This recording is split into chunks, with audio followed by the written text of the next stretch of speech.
Hello dear students, welcome to the chapter women caste and reform. इसमें जो जो बदलाव हुए उनके बारे में बात होगी, कास्ट और सोशल रिफॉर्म के।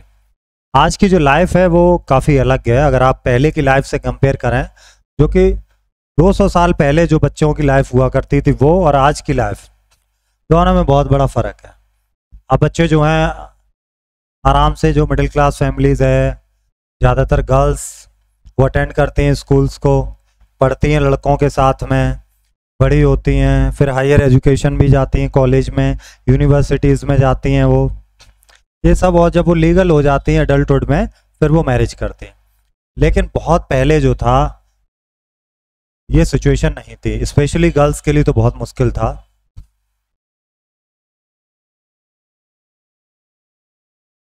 विडोज कैन ऑल्सो रीमैरी, आजकल तो विडो भी रीमैरी करती हैं। Women, both man and women have the rights to vote and run for office. Office चलाती हैं, वोट डालती हैं, दोनों के लिए सेम राइट्स हैं। पुराने टाइम में देखें 2 सेंचुरी है, बड़ा मुश्किल काम था। हिंदू और Muslims man were allowed to have multiple wifes. Hindu और मुसलमान जो आदमी होते थे उनकी एक से ज़्यादा बीवियां होती थी। किसी किसी रीजन में widows were honoured for choosing the die. कई कई जगह तो महिलाओं को सम्मानित भी किया जाता था कि वो मर रही हैं अपने पति के मरने के बाद। तो महिलाएं जो हैं उन्हें पुश किया जाता था कि वो अपने पति के मरने के बाद क्या कर लें, सुसाइड कर लें बेसिकली। इन्हें क्या कहते थे? इन्हें ही बोला जाता था सती, यानी कि पवित्र, वर्चुअस। विमेन के राइट इनहेरिट प्रॉपर्टी तो लिमिटेड ही थे। एजुकेशन एक्सेस तो बिल्कुल ना के बराबर था ज़्यादातर वुमेन के लिए। In many areas there was believe that if women receive an education she would inevitably become a widow. महिला अगर शिक्षा ले लेगी तो वो कैसी हो जाएगी? विधवा हो जाएगी। तो क्या आजकल है नहीं क्या शिक्षित महिलाएं, क्या वो सब विधवा हो गई? इस तरह की जो है कुरीति समाज में थी। आपको देखो पोर्ट्रे दिखाया जा रहा है। जो फोर्सफुली यहाँ जो है एक महिला सती की जा रही है after the death of his husband. Social divisions थे, जातियां भी बटी हुई थी। ब्राह्मण, क्षत्रिय, ये अपने आप को अपर कास्ट बोलते थे। उसके बाद वैश्य, ये व्यापारी होते थे। नेक्स्ट आते थे शूद्र। इनमें ज़्यादातर किसान होते थे या शिल्पकार वगैरह होते थे, जैसे कि वीवर्स हैं, जुलाई हैं, पॉटर्स हैं, कुम्हार हैं, ये सब आते थे। ये सोसाइटी के बॉटम में होते थे और इनका काम था पॉलिटिंग का, शहरों को साफ करना, गांव साफ करना। अपर क्लास के जो थे, अपर कास्ट के, ये अनटचेबल्स मानते थे, इन्हें छूते नहीं थे। बहुत सारा डिस्क्रिमिनेशन था और मंदिर में एंटर करने से इनको रोका जाता था। कुएं से पानी नहीं भर सकते थे जो अपर कास्ट के कुएं हैं। पॉन्ड में नहा नहीं सकते थे जिनमें अपर कास्ट के लोग नहाते थे। तो इन्हें, लेकिन काम इनसे कराते थे। तो ये सब बहुत दिक्कतें थी सोसाइटी में। बदलाव की तरफ जब बढ़े तो क्या हुआ? बुक्स आए, न्यूज़पेपर, मैगजीन्स आए, पैम्पलेट्स आए, ये सब छपे, लोगों तक एक्सेसिबल हुए। मैन्यूस्क्रिप्ट जो है वो सब प्रिंट हुई, ऑर्डिनरी पीपल भी पढ़ सके, उनकी लैंग्वेज में प्रिंट हुआ। सोशल, पॉलिटिकल, इकोनॉमिक, रिलीजियस जो इश्यूज थे, लोगों ने उन्हें एड्रेस करना शुरू किया। इंडियन रिफॉर्मर्स आए, जिनमें एक थे राजा राममोहन रॉय, 1772 से लेकर के 1833 तक। इन्होंने रिफॉर्म एसोसिएशन, जिनका नाम था ब्रह्म सभा, इन्होंने स्टार्ट किया, जो आगे चल के बन गया ब्रह्म समाज कलकत्ता में। राममोहन राय की तरह जो रिफॉर्मर्स है वो बिलीव करते थे कि सोसाइटी को बदलाव की जरूरत है। जो भी अनफेयर प्रैक्टिस हो रही है उन्हें हटाना चाहिए। जो सही तरीका है वो क्या है? पीपल को इनकरेज करना चाहिए। जो पुरानी परंपराएं हैं, बहुत ही रीति रिवाज हैं, घटिया परंपराएं, रूढ़िवादी परंपराएं, उनको खत्म कर देना चाहिए, छोड़ देना चाहिए। ये वेस्टर्न एजुकेशन इंडिया में बढ़ाना चाहते थे। और क्यों? क्योंकि इनका मानना था इससे फ्रीडम और इक्वलिटी मिलती है महिलाओं को। उन्होंने इस बात को भी हाईलाइट किया कि कैसे वुमेन पर डोमेस्टिक कामों का बर्डन डाल दिया जाता है, होम और किचन तक ही वो सीमित कर दी जाती हैं, उन्हें अपॉर्चुनिटी नहीं मिलती है कि वो आगे फर्दर एजुकेशन में आगे बढ़ सकें।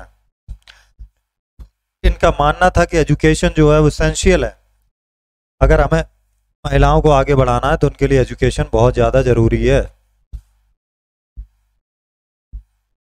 अब बात करते हैं changing the life of widows. Widows के जीवन में कैसे चेंज आया, जो विधवा महिलाएं थी। राम मोहन राय डीपली कंसर्न थे कि चैलेंजेस जो विधवा महिलाएं फेस करें उनको लेकर। उन्होंने एक कैंपेन इसके लिए लॉन्च कर दिया जो सती के एबोलिशन से रिलेटेड था, जिसको विलियम बेंटिक की हेल्प से उन्होंने फाइनली एबोलिश भी करा दिया, जो ब्रिटिश गवर्नमेंट थी उसके थ्रू।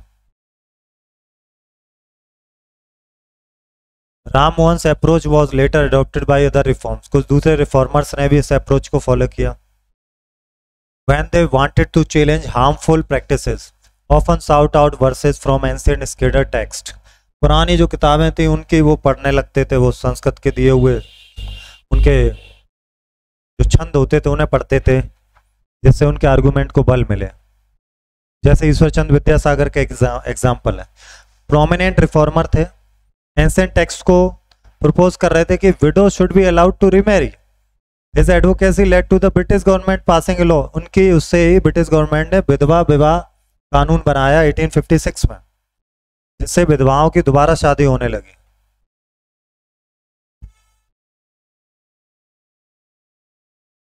यहाँ वही सोर्सेज दे दिए, फर्स्ट और सेकंड, एडवोकेट ऑफ सती। अब बात कर रहे हैं girls being going to school. Ishwarchand Vidyasagar की यहाँ इमेज आपको दिख रही होगी। Many reformers believed that educating girls was essential for improving women's status.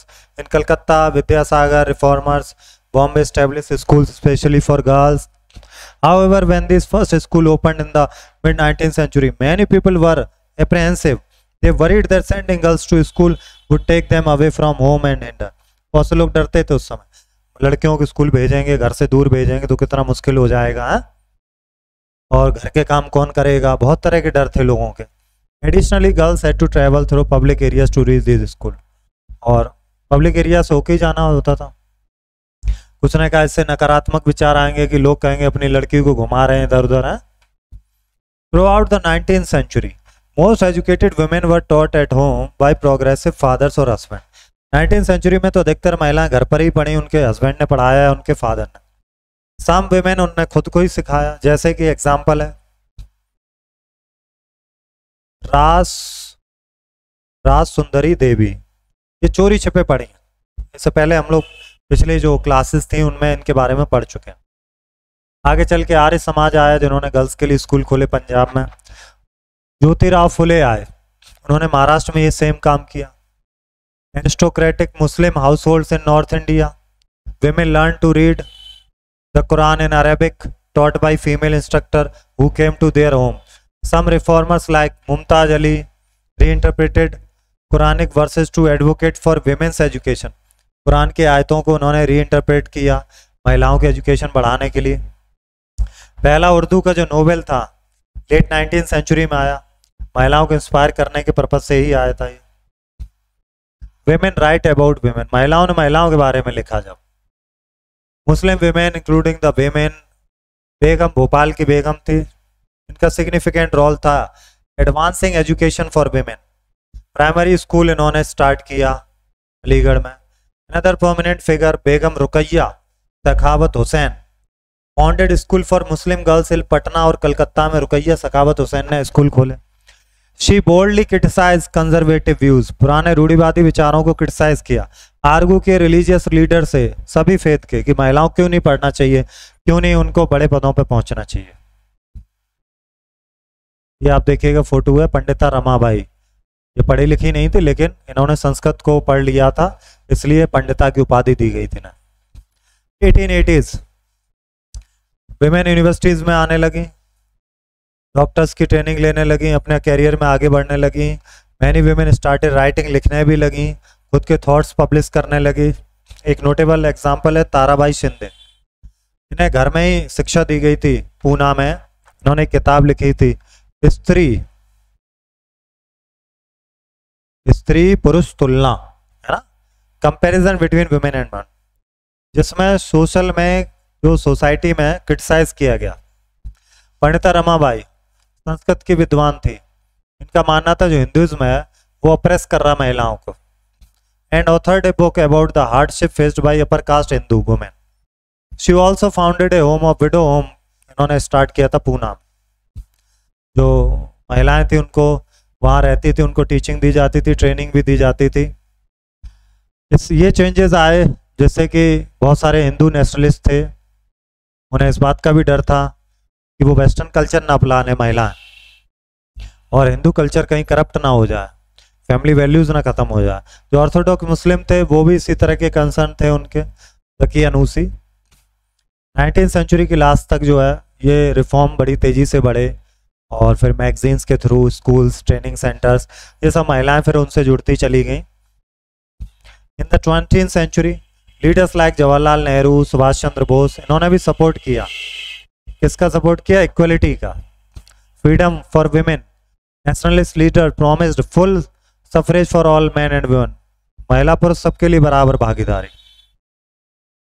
ये आप पढ़ लेंगे इसको। लॉ अगेंस्ट चाइल्ड मैरिज, बाल विवाह के अगेंस्ट में लॉ। अब बात करेंगे कास्ट एंड सोशल रिफॉर्म। तो कास्टिज्म को हम ऊपर देख चुके हैं, जो वर्ण व्यवस्था थी, ब्राह्मण, क्षत्रिय, वैश्य और शूद्र। Ram Mohan Roy translated an ancient Buddhist text, criticized the caste system. The Prarthana Samaj embeds the Bhakti tradition, promoting the spiritual equality for all caste. In Bombay, the Paramhans Mandali was established in 1840 to work towards abolishing caste distinction. Paramhans Mandali, प्रार्थना समाज, ये सब बड़े बड़े जो है movement हुए, ये सब रिफॉर्मर्स ने काम किया कि जो जाति व्यवस्था उसको तोड़ा जाए। Others also question the injustice of caste system पर कई लोगों ने क्वेश्चंस भी किए। ट्राइबल्स के लिए, लोअर कास्ट के बच्चों के लिए स्कूल खोले गए। इसी तरह से बहुत सारे पुअर इंडिविजुअल्स उन्होंने जो है गांव छोड़ने शुरू कर दिए और शहर में जाके बसना स्टार्ट हो गए। वो वहाँ वो फैक्ट्री में काम करने लगे। ये भी एक बड़ा शिफ्ट हुआ कि demand for labour to dig drains, road बन रही थी, बिल्डिंग्स बन रही थी, सिटीज़ की साफ सफाई के लिए ज़रूरत थी। Labour came primarily from the rural poor, गरीब जो इलाके थे वहां से लेबर पहुंच रही थी। Who sought to escape the, वो भी गांव में जो ऊंची जात के लोगों के द्वारा जो परेशान किए गए थे वो छोड़ छोड़ के शहरों में आ रहे थे। जॉब अपॉर्चुनिटी उन्हें मिली, जैसे आर्मी में चले गए उनमें से। Many Mahar people who were considered untouchable, Mahar को अनटचेबल कहते थे, जिनमें बी आर अम्बेडकर भी उसी कम्युनिटी से आते थे, बड़े लीडर थे। His father taught at an army school, illustrating the changing landscape of employment for marginalized communities. उनके पिता को आर्मी स्कूल में सिखाया गया था, तो उन्होंने काफी सीखा अपने फादर। ये आप इमेज देखिएगा। मदिगाज मेकिंग शूज, ये जो है मदिगाज हैं जो कि जूते बनाने का काम करते थे, चमड़े का काम करते थे। ये भी अनटचेबल कास्ट होती थी जो कि आंध्र प्रदेश में है। ये सब आप पढ़ेंगे क्लासरूम प्लेसेस। अब बात करेंगे हम लोग demands of equality and justice, जिसमें इक्वलिटी की और जस्टिस की डिमांड की गई। सेकंड आप में देखें, जो नॉन ब्राह्मण कास्ट थे उन्होंने मूवमेंट स्टार्ट किए। सतनामी मूवमेंट आता सेंट्रल इंडिया में, घासीदास स्टार्ट करते हैं, और इनका एम था कि सोशल स्टैंडिंग में, और eastern Bengal Haridas Thakur Matua sector focusing on Chandal cultivators and challenging Brahmanical texts, जो ब्राह्मणों के टैक्स से उनको चैलेंज किया उन्होंने। प्रेजेंट डे अगर देखें, केरला श्री नारायण गुरु लीडर थे इजवा कास्ट के, इन्होंने unity among his people and oppose caste based inequality का इन्होंने अपोज किया। All human belong to the same caste, famously stated, और जाति और मातम और देव मानुष्यम, यानी कि one caste, one religion, one god for humankind, one god for humankind. इस तरह के नॉन ब्राह्मण कास्ट के बहुत सारे अलग अलग एक्टिवली एंगेज्ड कम्युनिटीज रहीं। अब बात करेंगे गुलामगिरी। मोस्ट आउट स्पोकन लीडर थे इसमें लो कास्ट के, वो थे ज्योति राव फुले। 1827 को इनकी बर्थ थी। इन्होंने स्कूल्स क्रिश्चियन मिशनरीज ने जो स्टैब्लिश किया उसको अटेंड किया था। इन्होंने कहा कि जो ब्राह्मण है उन्होंने इनजस्टिस किया है समाज में, अपने आप को सुपीरियर बताते हैं। Aryans were outsider who had invaded the subcontinent, इनका कहना था कि आर्यन तो बाहर से आए, इन्होंने यहाँ के लोगों को गुलाम बना दिया। He believed that as the Aryans gained power, they label the defeated population inferior low caste. जब आर्यन जीते तो उन्होंने हारे हुए लोगों को लो कास्ट में बना दिया। फुले के हिसाब से जो अपर कास्ट थी वो अपने आप को ऑथोरिटेटिव मानते थे और लो कास्ट को इंडिजियस पीपल मानते थे जो यहीं के रहने वाले। उन्होंने शूद्र को लेबरिंग कास्ट में रखा, अति शूद्र को अनटचेबल में। उन्होंने यूनाइट करने की कोशिश की और इसके लिए सत्य शोधक समाज उन्होंने बनाया। 1873 में उन्होंने एक बुक लिखी जिसका नाम था गुलामगिरी यानी कि स्लेवरी। ये अमेरिकन सिविल वॉर से इन्होंने प्रेरित होकर के लिखी थी। Phule dedicated his book to the Americans who fought for the freedom of slaves.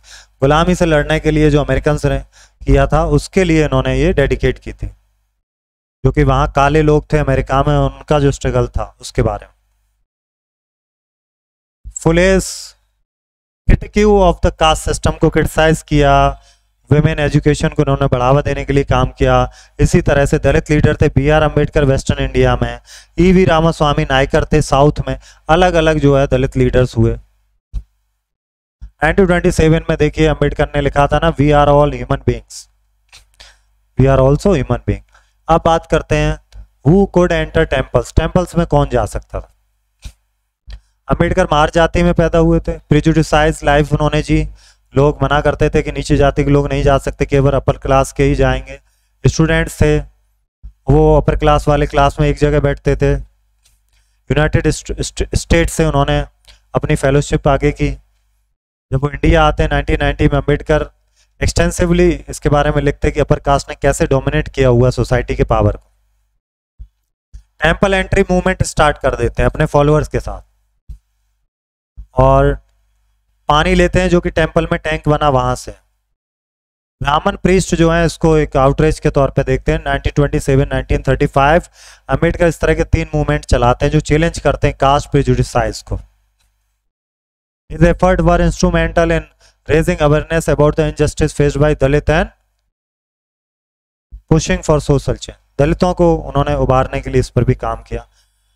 The non-Brahman movement, अभी हमने नॉन ब्राह्मण मूवमेंट देखे, चाहे सत्यशोधक समाज हो, प्रार्थना समाज हो, ये सब इसी पर काम कर रहे थे। तो जो ब्राह्मण थे वो सुपीरियर होते जा रहे थे सोसाइटी में और जो बाकी लोग थे उनको वो सोच रहे थे कि ये जो है लोअर क्लास के हैं, अनटचेबल कैटेगरी में आए। तो ब्राह्मण का जो क्लेम था पावर का, डिसेंडेंट है उनके, आर्यन इन्वेडर्स थे, कॉन्कर द ओरिजिनल द्रविडियन। इनका मानना था जो द्रविड़ लोग थे यहाँ के साउथ इंडिया के, उन पर इन्होंने कब्जा कर लिया और उन्हें गुलाम बनाया। E.V. रामास्वामी नायकर, इन्हें पेरियार के नाम से भी जाना जाता है। ये बड़े की फिगर थे इस मूवमेंट में, वहां पर साउथ में स्पेशली। संस्कृत स्क्रिप्चर से इन्होंने स्टडी करे बहुत डीप में। इनका जो डिल्यूजनमेंट था with the Congress party, particularly after witnessing caste based seating arrangement, जब उन्होंने देखा तो इनसे उनका मोह भंग हो गया। अनटचेबल्स के लिए काम किया इन्होंने। सेल्फ रेस्पेक्ट मूवमेंट, आत्मसम्मान सभा इन्होंने चलाया, आत्मसम्मान आंदोलन इन्होंने चलाया। Ancient Tamil and Dravidian culture that had been oppressed by Brahmanical hegemony, Periyar argued that religious authorities perpetuated social divisions. उन्होंने कहा जो रिलीजियस अथॉरिटी है उसने जानबूझ के सोशल डिवीजन किया। इन्होंने, इनका मानना था समाज में जो है भाईचारा होना चाहिए, इक्वलिटी होना चाहिए। Hindu scripture particularly the codes of Manu, जो मनु स्मृति है उसको लेकर के भी इन्होंने क्रिटिसाइज किया। भगवत गीता, रामायण, इन्होंने सब में क्लेम किया कि ये सब मैनिपुलेट किए गए हैं कि ब्राह्मण ही अथॉरिटी रहेगा। ब्राह्मणों ने इन सब किताबों में बदलाव किया है क्योंकि लोअर कास्ट के लोग, लोअर क्लास के लोगों ने इन टेक्स्ट को कभी पढ़ा ही नहीं था और ना वो संस्कृत पढ़ना जानते थे, इसलिए ब्राह्मणों ने अपने हिसाब से इन सब में बदलाव कर दिया है। बाद में फिर जिसने जो भी कुछ पढ़ा तो वो क्वेश्चनेबल ही रहा। फिर जैसे एक चौपाई आती है, ढोल गवार शूद्र और नारी, रामचरितमानस की है, इसको लेकर के भी बहुत ही बवाल रहता है कि इस चौपाई का मतलब क्या है कि ढोल गवार शूद्र को भी पीटना चाहिए, नारी को भी पीटना चाहिए क्या? ओके।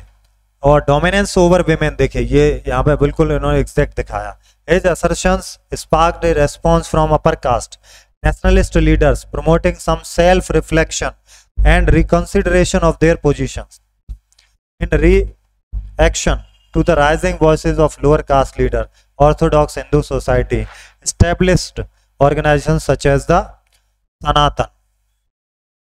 रूढ़िवादी सोसाइटी इन्होंने सनातन धर्म सभा, भारत धर्म महामंडल नॉर्थ में स्टार्ट किया और ब्राह्मण सभा बंगाल में स्टार्ट किया। इनका मानना था हिंदुइज्म का जो फंडामेंटल है वो कास्ट सिस्टम ही है, और जस्टिफाई कर रहे थे कि ये डिवीजन सही है कास्ट का। अब जो ब्रह्म समाज के जो रिफॉर्मर थे आपको पता ही है, ये केशव चंद्र सेन है। ये आगे चल के जब राजा राममोहन राय की डेथ हो जाती है 1833, उसके बाद केशव चंद्र सेन वो इसको करते हैं। इन्होंने 1830 में ब्रह्म समाज को idolatry sacrifice from worship practice, जो मूर्ति पूजा बलि इन सब से दूर करने की बात करी और उपनिषद की टीचिंग पर ज्यादा जोर दिया। और नेगेटिव एस्पेक्ट्स उन्होंने बताए हिंदुइज्म के, क्रिश्चियनिटी के, और रेस्पेक्टफुल डायलॉग रखा बिना किसी फेथ को क्रिटिसाइज किए। डेरोजियो और यंग बंगाल जो मूवमेंट चला 1820s में, हेनरी लुइस विवियन डेरोजियो ये टीचर थे हिंदू कॉलेज के कलकत्ता में, इंस्पायर्ड थे, बहुत ही रेडिकल थॉट्स के थे। इनका बस सिंपल सा मानना ये था, इन्होंने यंग बंगाल मूवमेंट चलाया, ये कहते थे ट्रुथ जो है वो ज़्यादा पावरफुल है, हमें हमेशा सही कहना चाहिए, सच ही कहना चाहिए। इनसे बहुत सारे बंगाली जो यंग स्टूडेंट्स से बहुत ही ज़्यादा प्रभावित थे, इंस्पायर्ड थे। अब आते हैं रामकृष्ण मिशन स्टार्ट करने वाले स्वामी विवेकानंद। रामकृष्ण परमहंस के ये पीपल थे, इन्होंने रामकृष्ण मिशन भी स्टार्ट किया सोशल सर्विस सेल्फलेस एक्शन के लिए। स्वामी विवेकानंद 1863 से 1902। His impactful speech the world parliament religious, जो विश्व धर्म सम्मेलन की जो सभा हुई थी 1893 में, इनको इन्होंने जाके एड्रेस किया था शिकागो में। और उन्होंने एम्फेसाइज किया था कि जो सोशल रिफॉर्म्स हैं वो अपलिफ्ट करते हैं मासेस को, फोस्टर करते हैं नेशनलिज्म को इन इंडिया। एडवोकेट किया था unity among people based on their shared spiritual heritage. He believed that collaboration among Nations was crucial for overcoming global challenges. उन्होंने इस बारे में भी बात करी कि भाई सभी देशों को मिलकर के रहना चाहिए। अब बात करते हैं प्रार्थना समाज। 1867 बॉम्बे में एस्टेब्लिश किया गया था प्रार्थना समाज। कास्ट को एलिमिनेट करने के लिए, डिस्क्रिमिनेशन को एलिमिनेट करने के लिए, चाइल्ड मैरिज को, विमेंस एजुकेशन को प्रमोट करने के लिए स्टार्ट हुआ था प्रार्थना समाज। इसमें हिंदू, बौद्ध और क्रिश्चियनिटी सबसे अच्छी अच्छी चीज़ें ले गई थी। वेद समाज, वेद समाज चेन्नई में हुआ था 1864 में, और ये इंस्पिरेशन फ्रॉम द ब्रह्म समाज, ब्रह्म समाज से इंस्पिरेशन ली इसने। कास्ट जो डिस्टिंक्शन है उसको एबॉलिश किया, विडो रीमैरिज के लिए काम किया, विमेंस की एजुकेशन के लिए काम किया, वन गॉड को एग्जिस्टेंस को इन्होंने माना, और सुपरस्टिशियस जो है अंधविश्वास उसको इन्होंने दरकिनार कर दिया। अब आते हैं अलीगढ़ मूवमेंट। इसके लीडर थे सैयद अहमद खान। ये इन्होंने एंग्लो ओरिएंटल कॉलेज स्टार्ट किया था 1875 अलीगढ़ में। आगे चल के यही अलीगढ़ मुस्लिम यूनिवर्सिटी बन जाता है। ये मॉडर्न एजुकेशन जो मुसलमान कम्युनिटी है, मुस्लिम कम्युनिटी, उसको देने में इनका काफ़ी बड़ा रोल था। सिंह सभा आंदोलन की बात करें तो सिखों के बीच में 1870 में अमृतसर और लाहौर में सिंह सभा बनी। जो कास्ट डिस्ट्रिक्शन है सिखों में, उसको दूर करने के लिए इसको किया गया था। खालसा कॉलेज है ये अमृतसर का। So we have done this chapter. पढ़ते हैं what social ideas did the following people support. सबके बारे में बताएंगे, राजा राममोहन राय, दयानंद सरस्वती, है ना, ज्योतिबा फुले, इन सबके क्या क्या आइडियाज है। ट्रू फॉल्स देखते हैं हम लोग। When the British captured Bengal, they framed many new laws to regulate the rules regarding marriage adoption. Yes, true. Social reformers had to discard the ancient text in order to argue for reforms in social practices. True. Reformers got full support from all sections. No, starting में तो support ही नहीं था. Child Marriage Restraint Act was passed in 1829. अभी ऊपर पढ़े हैं हम लोग। चाइल्ड मैरिज एक्ट देखिए यहां पर मैंने आपसे कहा था ये कॉलम आप देख लेना।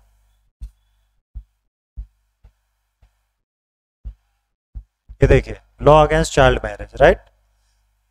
क्या एज रहनी चाहिए? 1929 चाइल्ड मैरिज एक्ट आया।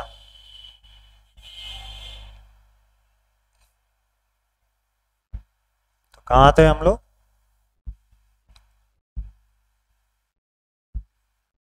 1829। ये फॉल्स हो गया। आप मिलेंगे हम लोग नेक्स्ट चैप्टर में। Thank you.